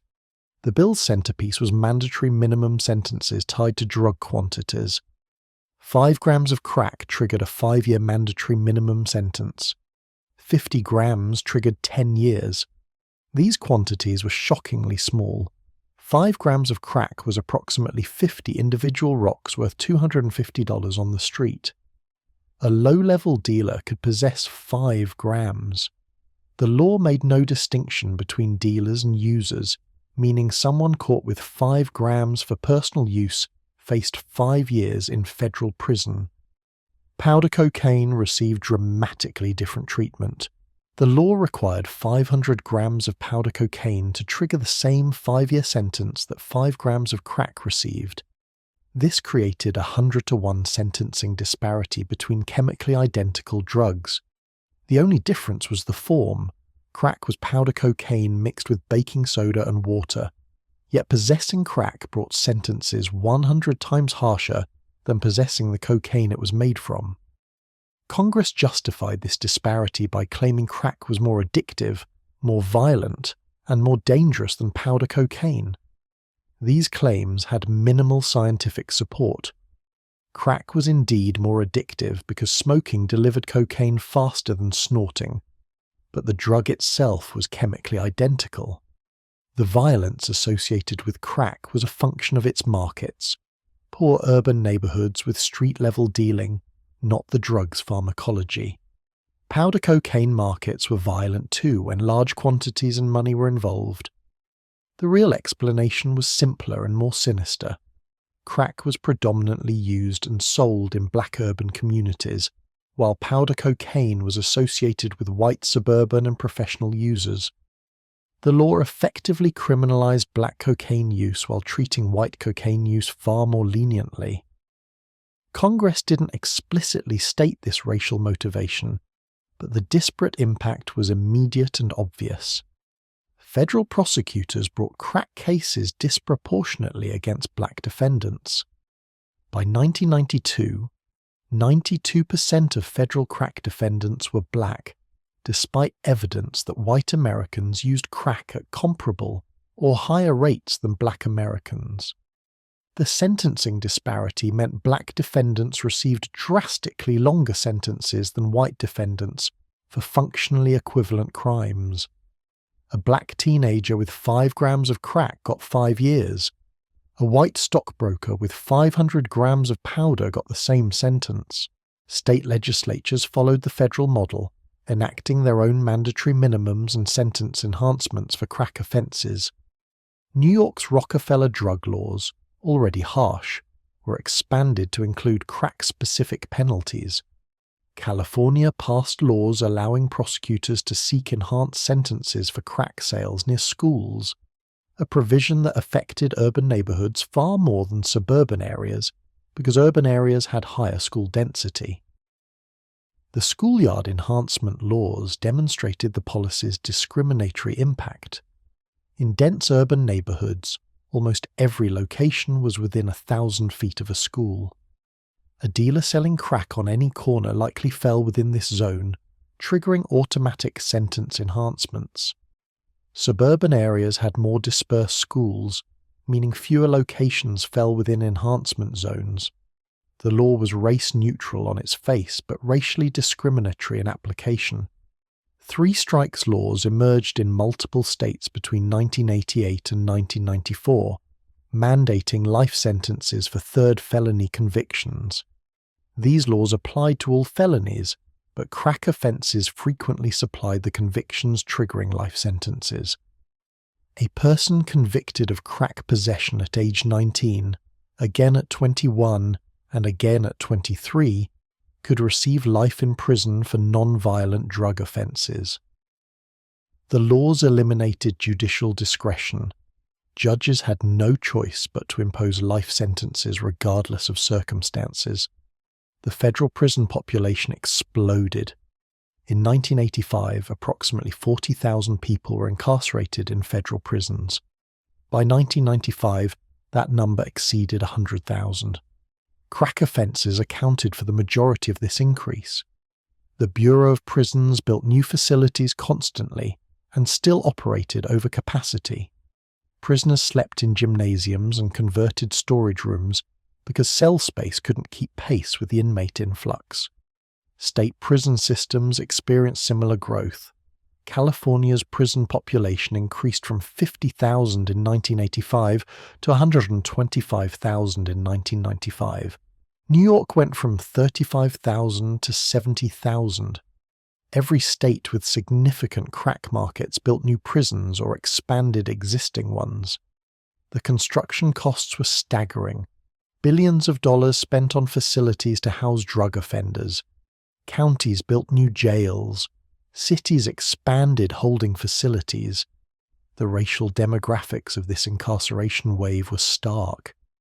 Black Americans represented 12% of the US population, but over 50% of crack offense prisoners by 1995. Young black men faced imprisonment rates that decimated communities. In Washington, D.C., approximately 1 in 3 black men in their 20s was in prison, on probation, or on parole by 1990. Similar statistics appeared in Baltimore, Detroit, Philadelphia, and other cities. The sentencing severity destroyed families across generations. A father imprisoned for 10 years on a crack charge missed his children's entire childhoods. Those children grew up without fathers, increasing their own risks of poverty, educational failure, and criminal involvement. The woman whose partner was imprisoned often fell into poverty, losing the father's income while gaining no support for childcare. This cycle was self-perpetuating. First-time offenders received sentences that would have been unthinkable for other crimes. A 20-year-old caught with 50 grams of crack, enough for a few weeks of dealing, faced 10 years mandatory minimum. No prior record mattered. Mitigating circumstances were irrelevant. The judge had no discretion. 10 years meant 10 years, often without possibility of parole in federal system. A decade imprisoned for possessing drug quantities worth perhaps $2,500. The disparity extended to charging decisions. Prosecutors could choose whether to charge defendants with crack or powder cocaine offences when the evidence supported either. This discretion created opportunities for racially discriminatory charging. Black defendants were more likely to be charged with crack offences carrying harsh mandatory minimums. White defendants were more likely to be charged with powder cocaine offences allowing plea bargains and shorter sentences. Police departments militarized in response to the crack epidemic and the federal funding that accompanied drug war escalation. SWAT teams originally created for hostage situations and active shooter scenarios were deployed for drug raids. Police acquired military surplus equipment, armored vehicles, automatic weapons, flashbang grenades.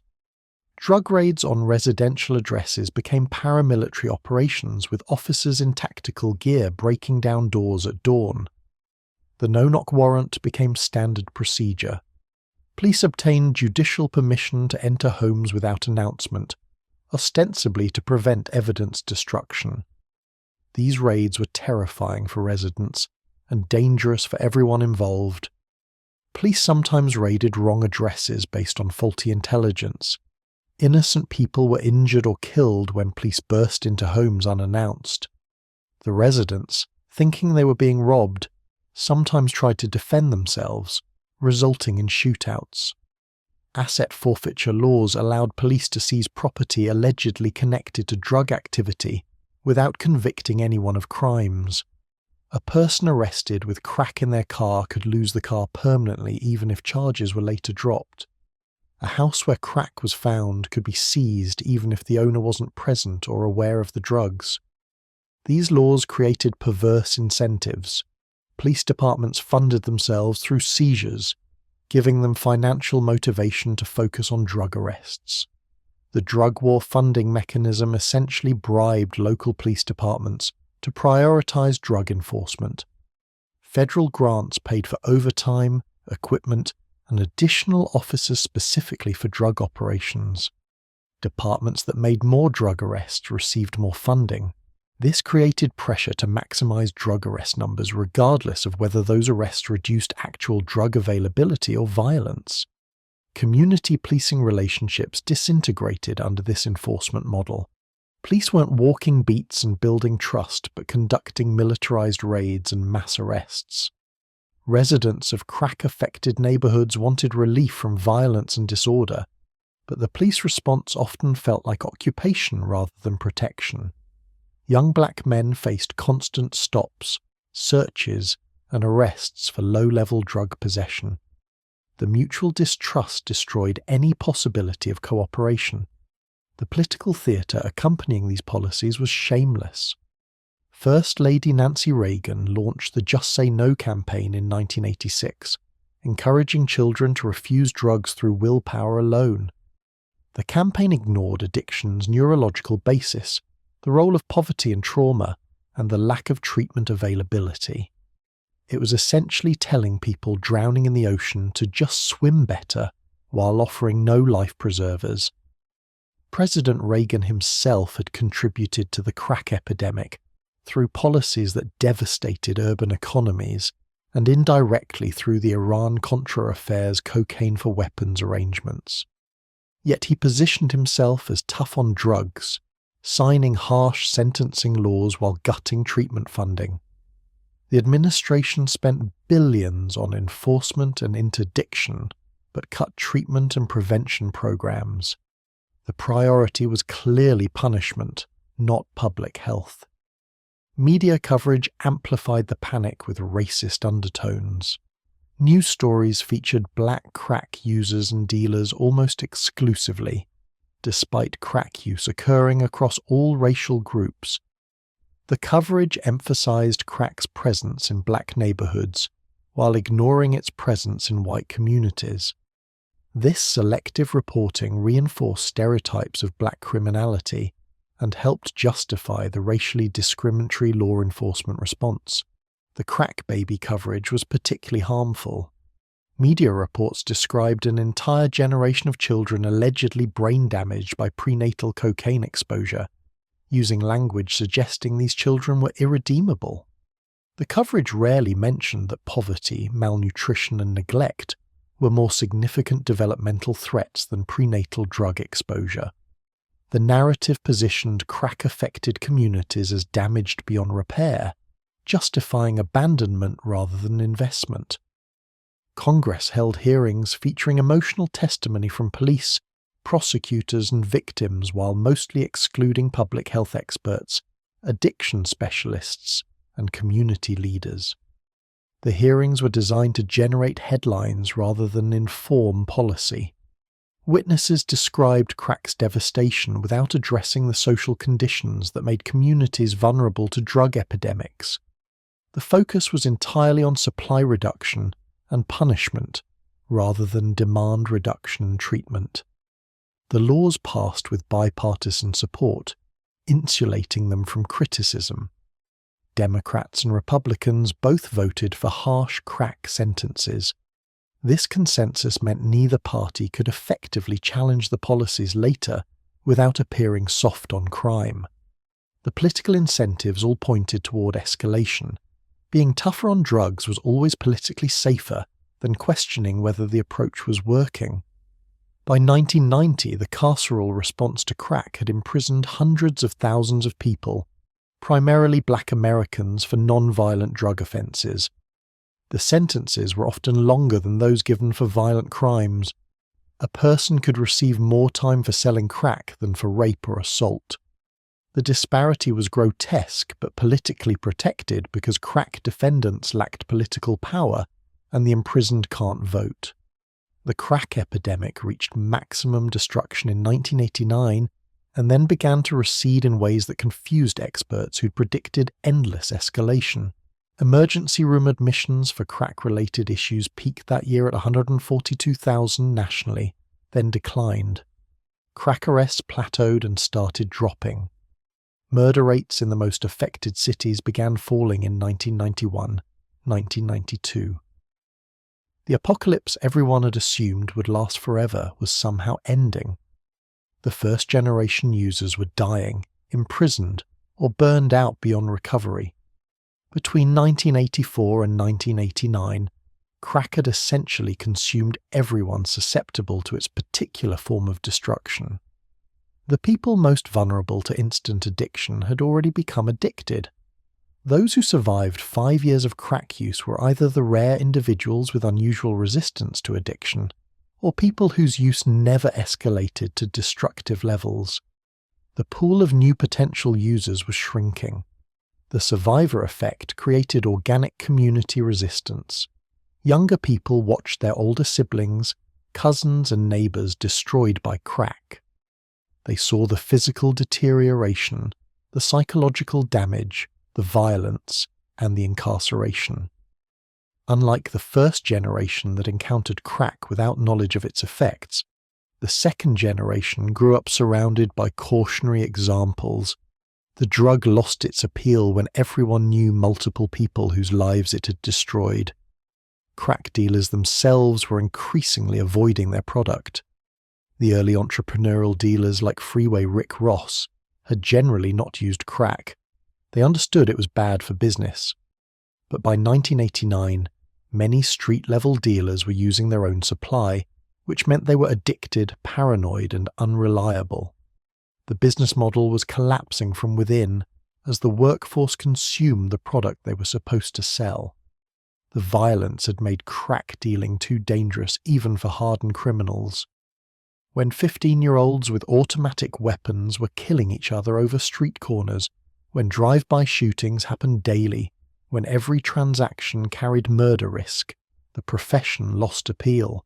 The profit margins were still extraordinary, but profit becomes irrelevant when the job has a 50% mortality rate. Experienced criminals moved back to other forms of crime with better risk-reward ratios.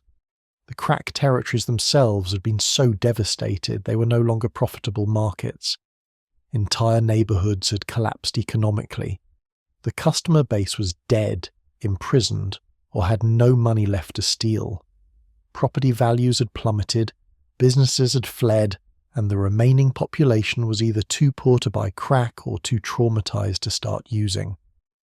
There was nothing left to extract from these communities. Inner-city real estate reached its nadir between 1989 and 1992. Houses in formerly working-class neighborhoods sold for $5,000 or $10,000, less than used cars. Some properties couldn't be given away. Landlords abandoned buildings rather than paying property taxes on worthless assets. The housing stock deteriorated as crack houses damaged properties beyond economic repair.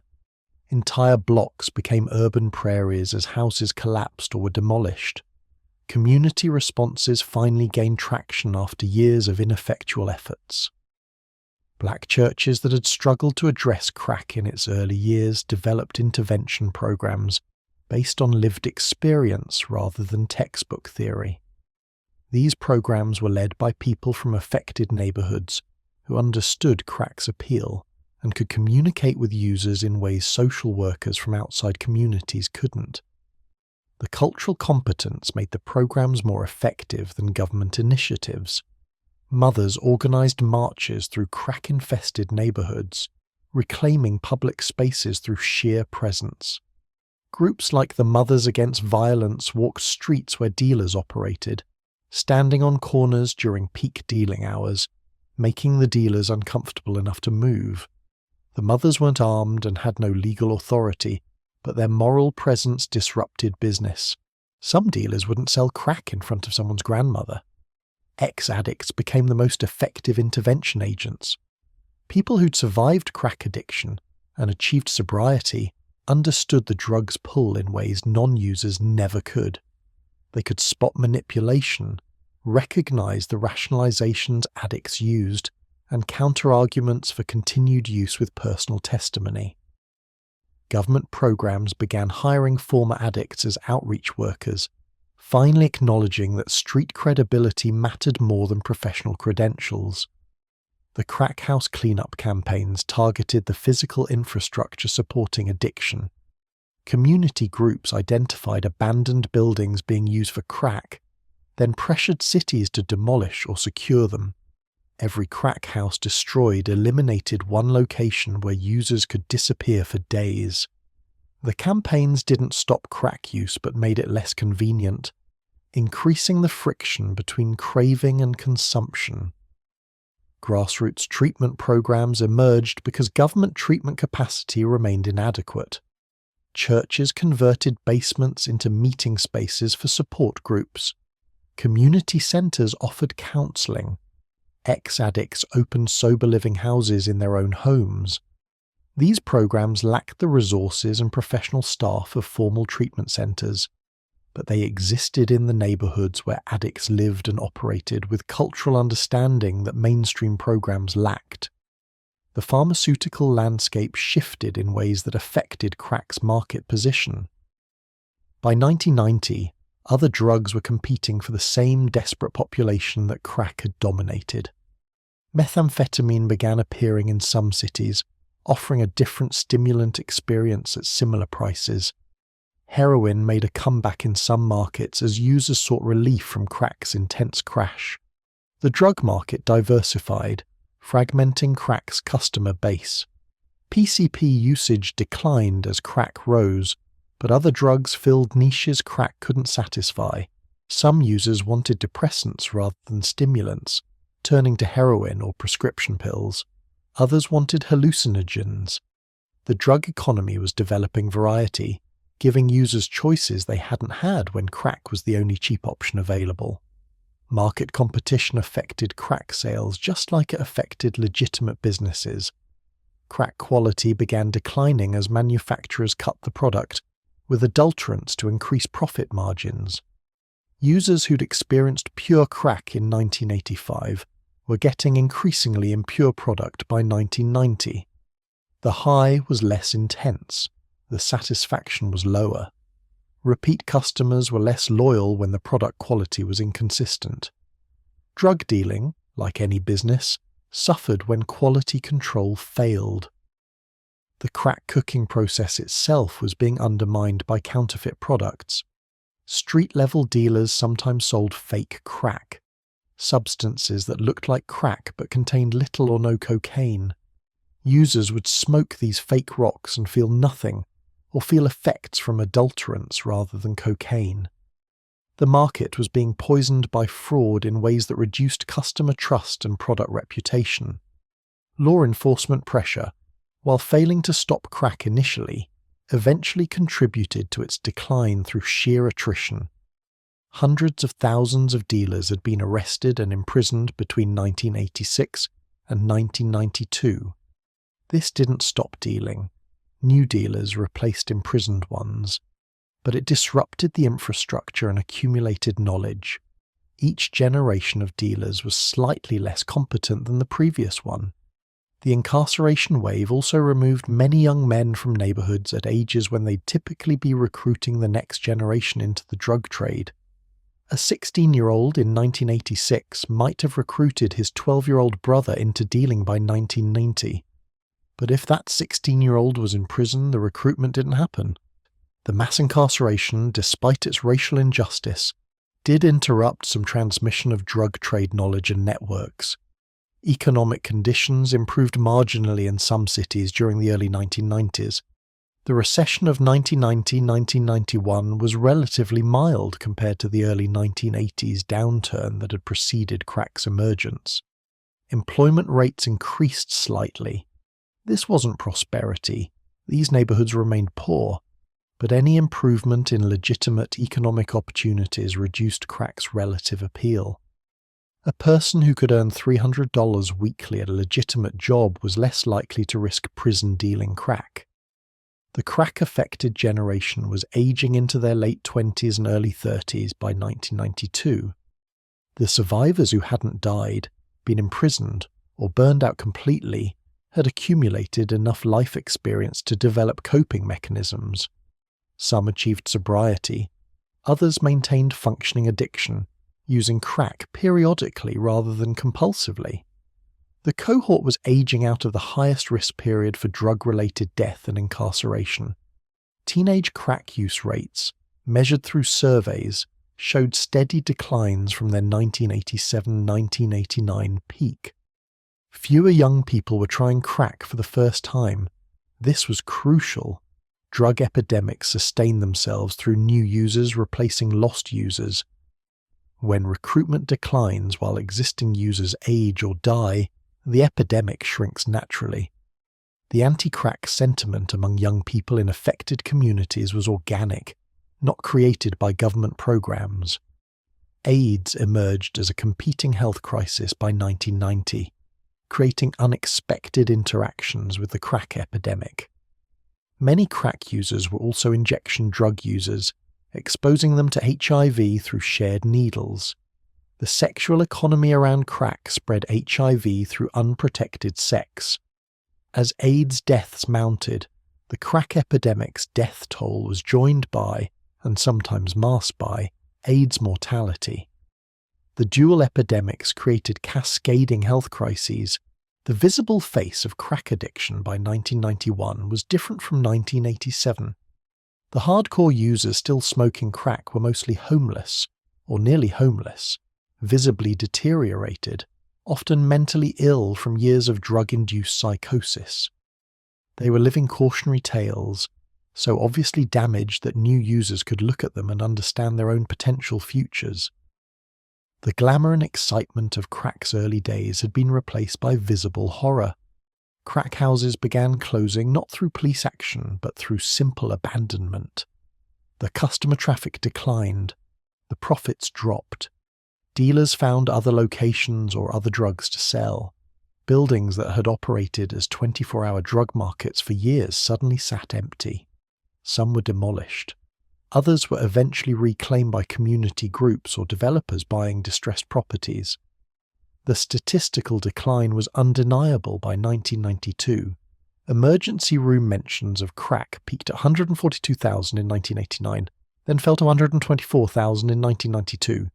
Crack-related arrests peaked at approximately 467,000 in 1989, dropping to 410,000 by 1992. Murder rates in major cities began their long decline. Washington D.C. went from 434 murders in 1989 to 389 in 1992. New York's murder count peaked at 2,245 in 1990, then began falling annually. The crack epidemic didn't end completely. It transitioned to a lower endemic level. Crack use continued, but the explosive growth phase was over. The apocalyptic predictions of ever-expanding destruction proved wrong. The epidemic had burned through its most vulnerable populations and was now settling into a tragic but stable pattern, affecting a smaller, more marginalized population. Public attention shifted away from crack as crime rates fell, and newer issues captured headlines. The media that had covered crack obsessively in 1989 was mostly ignoring it by 1993. Politicians who'd built careers on being tough on crack moved to other topics.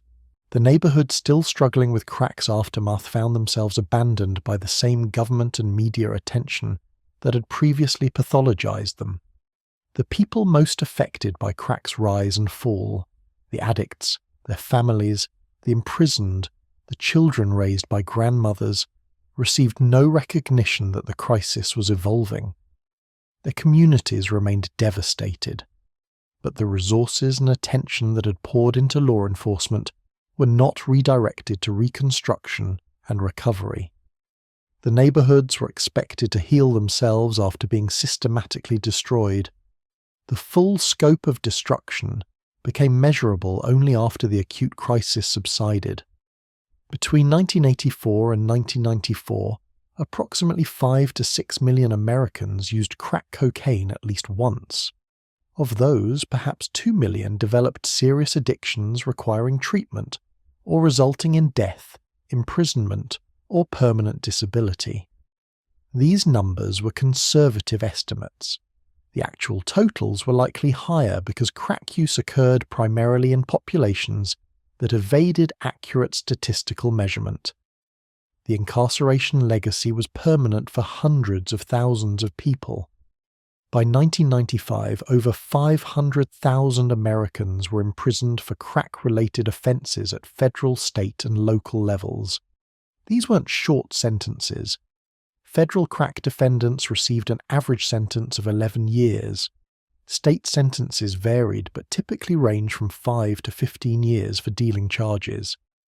The combined incarceration time represented millions of person years spent in cages. Men aged 18 to 35 bore the overwhelming burden. This demographic group experienced imprisonment rates that eliminated normal life trajectories for entire communities. In some neighborhoods, the expectation was imprisonment, not college or employment. Young boys grew up assuming they'd spend time in prison because every adult male they knew had been incarcerated. This normalization of imprisonment created intergenerational trauma and fatalism. The economic impact on affected neighborhoods was catastrophic and permanent. Property values that collapsed in the late 1980s never fully recovered in many areas. Homeowners who'd built equity over decades saw their wealth evaporate. A house worth $80,000 in 1985 might be worth $15,000 in 1992 and $40,000 in 2000, a permanent wealth loss. This destroyed the primary mechanism of intergenerational wealth transfer for black families. Businesses that fled crack-affected neighborhoods rarely returned. The commercial corridors that had provided local employment and services became vacant storefronts or were replaced by liquor stores and check-cashing outlets. Residents had to travel outside their neighborhoods for groceries, banking, and other basic services. This commercial abandonment created food deserts and banking deserts that persisted decades after crack's peak. The children raised during the crack epidemic, whether by addicted parents, foster families, or grandmothers, carried permanent psychological scars. Studies tracking these children into adulthood found elevated rates of anxiety, depression, post-traumatic stress disorder, and attachment disorders. The instability, neglect, and violence they'd witnessed or experienced during childhood affected their mental health, relationships, and parenting abilities decades later. The crack baby generation reached young adulthood in the 2000s, allowing researchers to assess long-term outcomes. The apocalyptic predictions from the late 1980s proved mostly false. Prenatal cocaine exposure didn't create the catastrophically brain-damaged generation that headlines had promised. Most crack-exposed children who were raised in stable environments developed normally, showing that poverty and instability were more damaging than prenatal drug exposure. But stable environments were precisely what most crack-exposed children hadn't received. They'd been raised by overwhelmed grandmothers, cycled through foster care, or left with addicted parents who couldn't provide consistent care.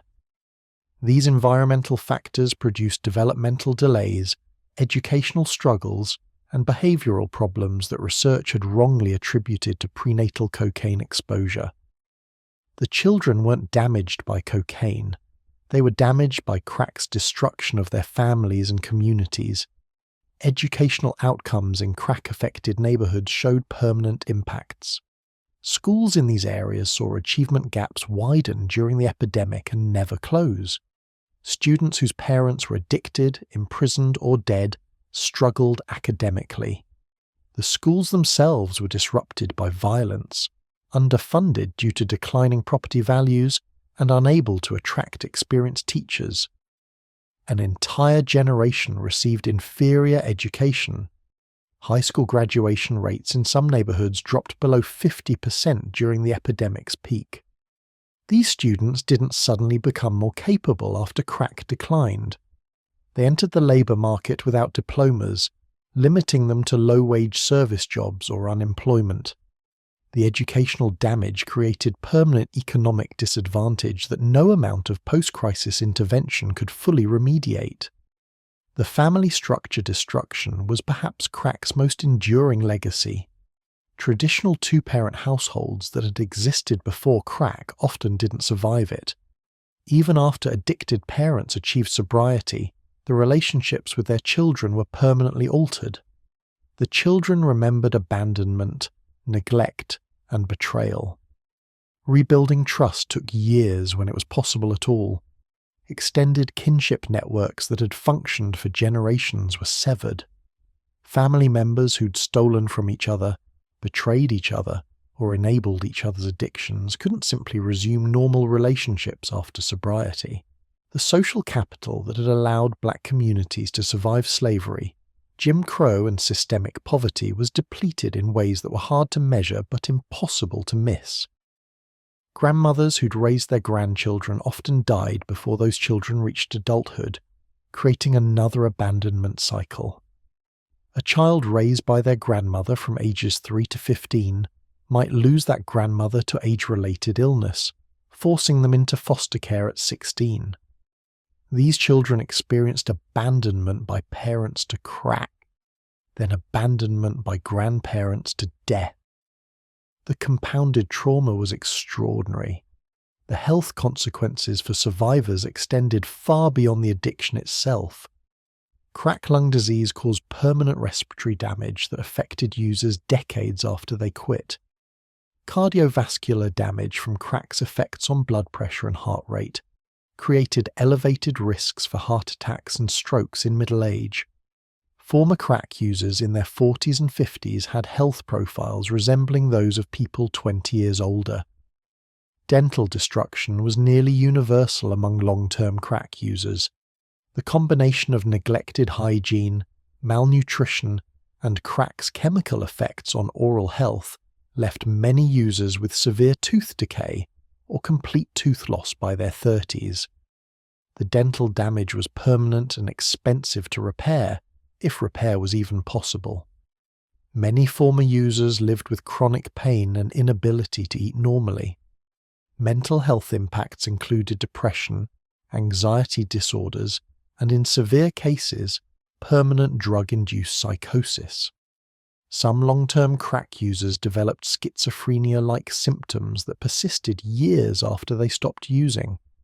The paranoia that crack produced acutely sometimes never fully resolved, leaving users suspicious and socially isolated even in sobriety.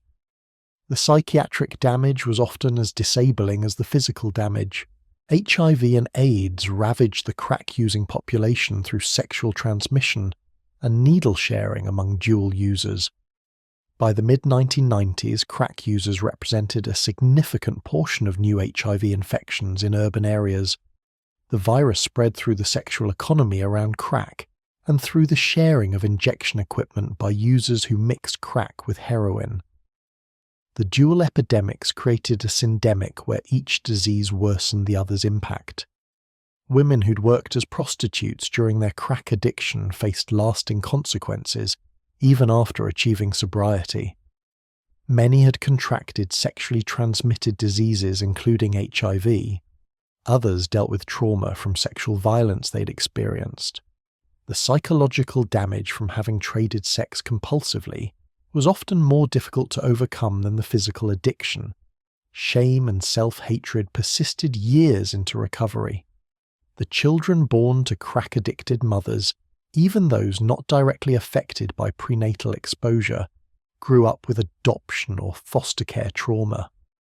Many never knew their biological parents or had only sporadic, unsatisfying contact. The identity questions and attachment issues these children faced affected their adult relationships, parenting, and mental health. The intergenerational trauma would extend into at least the third generation. Reunification efforts between recovered addicts and their now adult children often failed or proved emotionally complicated. An adult child might agree to meet their parent who'd abandoned them 15 years earlier, only to find they felt nothing or felt anger they couldn't resolve. The parent, desperate for forgiveness, couldn't undo decades of absence. Many relationships remained permanently fractured despite both parties wanting reconciliation. The criminal justice system began reconsidering crack sentences in the 2000s as evidence of the law's racial disparities accumulated. The US, Sentencing Commission documented that black defendants received crack sentences, while white defendants received powder cocaine sentences for similar conduct. Advocacy organizations pressured Congress to address the 100-to-1 disparity that had imprisoned hundreds of thousands of people under racially discriminatory laws. The Fair Sentencing Act passed in 2010, reducing the sentencing disparity from 100-to-1 to 18-to-1. This was presented as major reform but still maintained an irrational distinction between chemically identical drugs. More significantly, the law wasn't retroactive. It didn't free anyone already imprisoned under the old laws.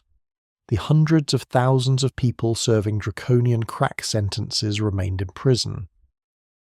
The First Step Act in 2018 made some crack sentence reductions retroactive, allowing approximately 2,000 inmates to petition for sentence reductions.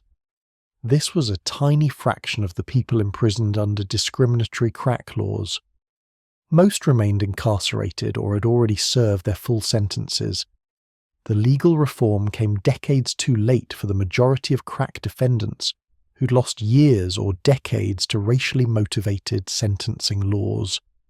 The opioid epidemic that began around 2010 exposed American drug policy's racist double standards with brutal clarity.